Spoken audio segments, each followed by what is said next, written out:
नैतिक मूल्य ये जीवन का आदर्श स्तंभ, सही पथ पर जीवन यात्रा करे आरंभ. नैतिक मूल्य हे आहेत तरी काय?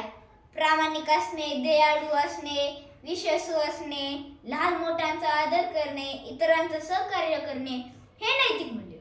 यावरच आपली भारतीय संस्कृती आधारलेली आहे.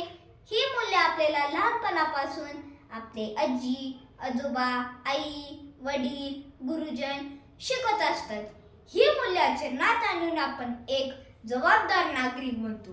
जे ही मूल्य आचरणात आणत नाहीत ते स्वतःचे जीवन उद्ध्वस्त करतात व इतरांचेही जीवन उद्ध्वस्त करतात. असे माणसं समाजाला धोकादायक ठरतात.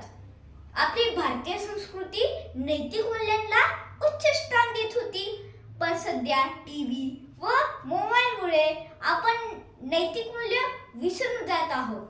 आपण 2 चांगल्या गोष्टी बघण्यापेक्षा 10 वाईट आपण पाहतो. त्याप्रमाणे आपण कळत नकळत वागत जातो. यामुळे आपल्यातील नैतिक मूल्याचा ऱ्हास होतो व आपण एक क्रूर माणूस बनत आहोत आणि अशी क्रूर माणसं समाजाला धोकादायक ठरत आहेत. लहान मुलीपासून ते वृद्ध स्त्रिया त्यांच्या बळी जात आहेत. कोलकाता, बदलापूर, पुणे, अकोला, नाशिक सारख्या घटना घडत आहेत. बालमित्रांनो, आपण रोज नैतिक मूल्याची आचरण करू. प्रत्येक स्त्रीचा, थोड्या मोठ्यांचा आदर करू. गरजूंना सहकार्य करू. टीव्ही व मोबाईलवर छान छान गोष्टी पाहू व त्यातून ज्ञान वाढू. आंटी, अंकल, तुम्ही पण नैतिक मूल्याची शिकवण द्या. आपली भारतीय संस्कृती टिकून ठेवू. माझ्या सर्व छोट्या मोठ्या बहिणीकडून हे सांगणे आहे.